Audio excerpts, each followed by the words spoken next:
আজই ডাউনলোড করুন আর এনজয় করুন আপনার পছন্দের শো। শুনুন, আমি একটা নাম ভেবেছি। এখানকার মিষ্টির নাম হবে ভুবন ভোগ। রানী আমাদের লড়াইয়ের আরো এক সৈনিক সোম।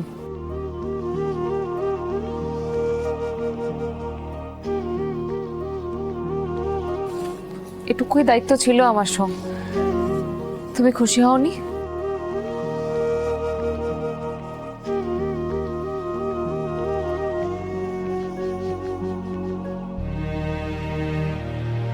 রানীর ওপর অভিমান করে থেকো না সোম, ওকে দূরে সরিয়ে রেখো না।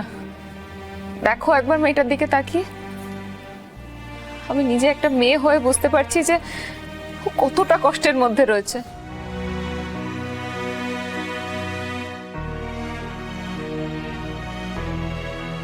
ও তো বলেই দিয়েছে ও আর আমাদের বাড়ির কেউ হয় না। ওই দাদামণির বোন নয়, ওর একমাত্র পরিচয় প্রতাপ নারায়ণ রায়ের স্ত্রী, আর কিছু নয়। এই দুটো পরিচয় ছাড়াও রানীর একটা নিজস্ব পরিচয় রয়েছে, যে পরিচয়ের লড়াইটাই আজকে আমরা এখানে করছি। তুমি সেই লড়াই থেকেই রানীকে বাদ রাখবে? তুমি তো নিজেই বলেছিলে যে এই লড়াইটা কারোর ব্যক্তিগত লড়াই নয়, এটা গোটা ভুবনপুরের লড়াই। ভুবনপুরের সমস্ত মেয়ে, বোন, মা, তাদের লড়াই। রানী তো এদের থেকে আলাদা কিছু নয়। রানী তো এই ভুবনপুরে নেমে। ব্যাস, এটুকুই যথেষ্ট সোম। তুমি মুখে যাই বলো না কেন, মন থেকে কি চাও সেটা আমি জানি। এটুকুই যথেষ্ট। আরে মিষ্টি তো বানানো হবে, কিন্তু কি কি মিষ্টি বানানো হবে সেটা তো জানা দরকার। বলছি শোনো না, I like pantua, hot hot pantua. এইগুলো তুই থামতো। না না, কোনো পান্তুয়া টান্তুয়া হবে না, আমরা এমনই মিষ্টি বানাবো যেটা অনেক দিন টিকবে। মানে কড়া পাকের মিষ্টি। কড়া পাক হয়েছে। এই রানী, তুমি কেন চুপ করে দাঁড়িয়ে রয়েছো? দেখো তোমার হাতের গুণ কিন্তু সারা ভুবনপুর জানে। বলো বলো, কি মিষ্টি হবে বলো। সবাই যা বলবে আমাকে বললেই আমি বানিয়ে দেব। নিজের সিদ্ধান্ত নিজে নিতে শেখো রানী, তার জন্যই তো এই লড়াইটা লড়ছি আমরা। আচ্ছা, তুমি সেবারে যেবার আমার বন্ধুরা এসেছিল একটা মিষ্টি বানিয়েছিলে না, কি ভালো হয়েছিল মিষ্টিটা। আচ্ছা, মনে আছে তো তোমার মিষ্টিটা? রানীরা তো কড়া পাকের মিষ্টিটা আমিও খেয়েছিলাম, রানী খাইয়েছিল আমাকে, খুব ভালো হয়েছিল কিন্তু। আর সেটা বানালেই তো হয়। হ্যাঁ একদম ঠিক। এই রানী, কি নাম ছিল বলো তো মিষ্টিটার? নাম নাম তো জানা নেই গো, আমি তো নিজের মন থেকে বানিয়েছিলাম, তো নাম তো সেইভাবে ভাবাই হয়নি কিছু। আমি বলি কি মিষ্টি চক কেমন হবে? খুব খারাপ হবে। মিষ্টি চক আবার একটা নাম হলো, কেন খারাপ কি আছে? ঠিক। আরে কিরকম একটা বাচ্চা, আরে ভাবো না তোমরা। এবার রসমালাই কেমন হবে? রসমালাই এরকম হবে। আচ্ছা, রসগুলি। আচ্ছা, সবাই একটু চুপ করুন, একটু শান্ত হন আপনারা। এরকম চেঁচামেচি করলে কি আর নাম দেওয়া যায় নাকি? শুনুন, আমি একটা নাম ভেবেছি। এখানকার মিষ্টির নাম হবে ভুবন ভোগ। এই গ্রামের নাম মা ভুবনেশ্বরীর নামে। মা ভুবনেশ্বরীর নামে এই গ্রামের নাম হচ্ছে ভুবনপুর, আর এই গ্রামের মিষ্টি হলো ভুবন ভোগ। এই ভুবনপুরের মেয়েদের উদ্যোগে যে মিষ্টি শহরতলিতে সব জায়গায় পৌঁছে যাবে, আমাদের মধ্যে যাই থাকুন না কেন, আমরা এইটুকু অঙ্গীকার করছি আজকে, এই ব্যবসার জন্য আমরা একে অপরের সাথে থাকবো, কাঁধে কাঁধ মিলিয়ে কাজ করব। কি করবো তো? বেশ, তবে কথা দিই,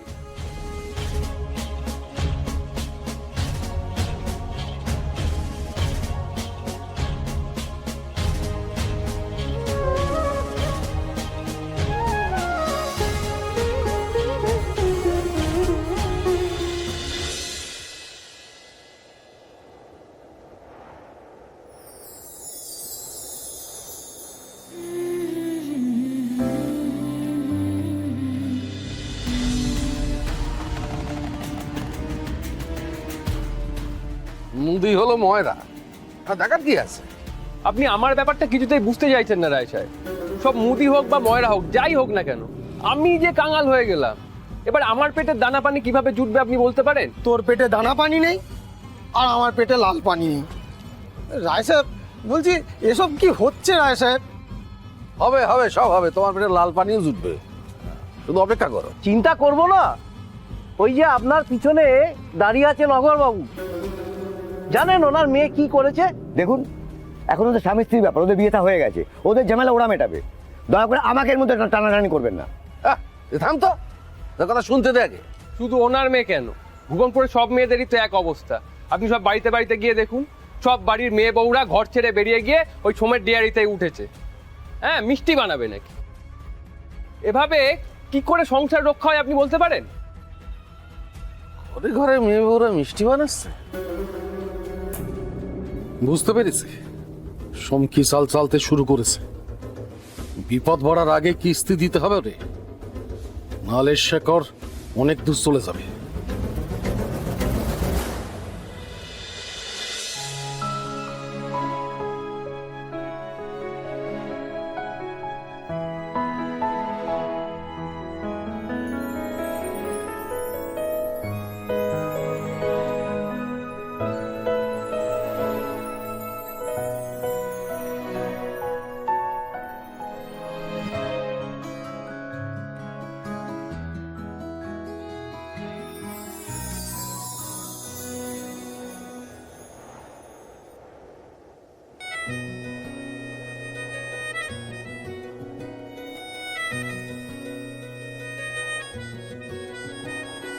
তুমি ওই রামধনু জলধো আকাশে, আমি পথেরই ধুলো। তোমারই জন্যে স্বপ্নের রাজকন্যে বেঁধেছি বাসা মনের জানলায়। তোমারই জন্যে স্বপ্নের রাজকন্যে বেঁধেছি বাসা মনে অবেলায়। তুমি যে আমার প্রাণের পার্বতী, তোমার আলোয় ফুটবে মুখে সুমেরি জ্যোতি। তুমি আমার চাঁদ গতির গতি, তোমার আলোয় ফুটবে মুখে সুমেরি জ্যোতি।